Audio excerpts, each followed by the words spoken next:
You know, when I was coming up as a youngster, that was a long time ago, but back in those old days, as my kids used to tell me, back in the olden days when you were a boy, Dad,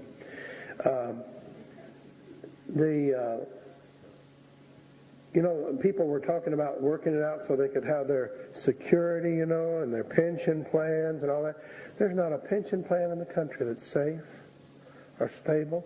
There's no guarantees at all, anywhere, of anything.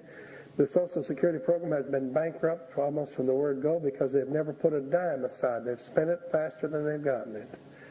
And there's no such thing. And the pension plans and all these things that people have worked so hard all their lives to get up to the pension plan.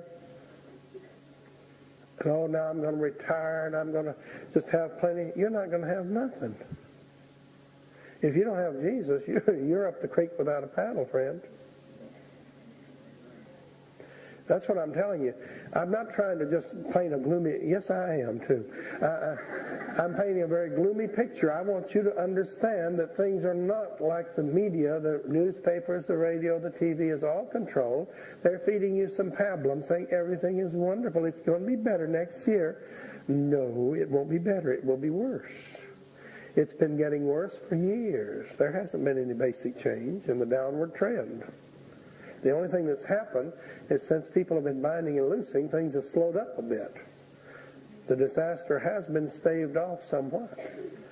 And I'm convinced that we can do something about putting the brakes on and hold this thing off of us and our kids and let us have a breather in here. It's certainly worth a try. I'd rather do that instead of sitting there and wringing my hands and saying, nothing I can do. Poor me. I'm sliding down the tube. Well, just reach up and pull the handle and flush it on down then if you've got nothing else to do. But I believe there's something we can do. I believe there's more to life than just sitting around twiddling your thumbs and sucking your thumb and saying we can't do anything. God's program is outlined that this thing is in the heavenlies and we need to war in the heavenlies. So let's pick up our job and get busy and let's go to war. We're to flee these things, not get involved with these things. There isn't any security left. They're firing people a week or two before their retirement date so they don't get full retirement. There's no security at all. I've seen in the last few years, people just being fired and companies shifting and turning upside down and everything else. And people losing everything they worked for many, many years. Don't count on it. I mean, if you get it, if you got it, well, praise God for it.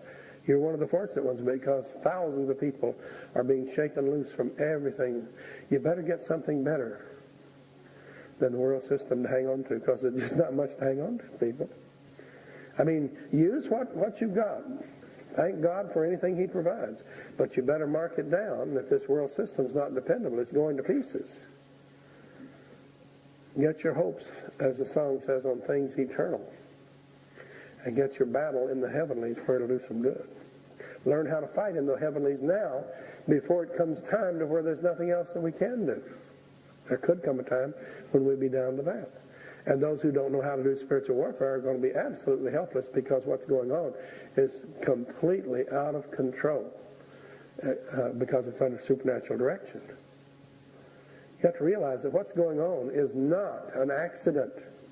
It's a deliberate plan, and it's supernaturally directed. The only hope of doing anything about it is to interfere with that supernatural direction and power. And believers are the only ones who can, and even out of the believers, what a tiny handful know anything, and of those who know it, some of them are too lazy to do anything.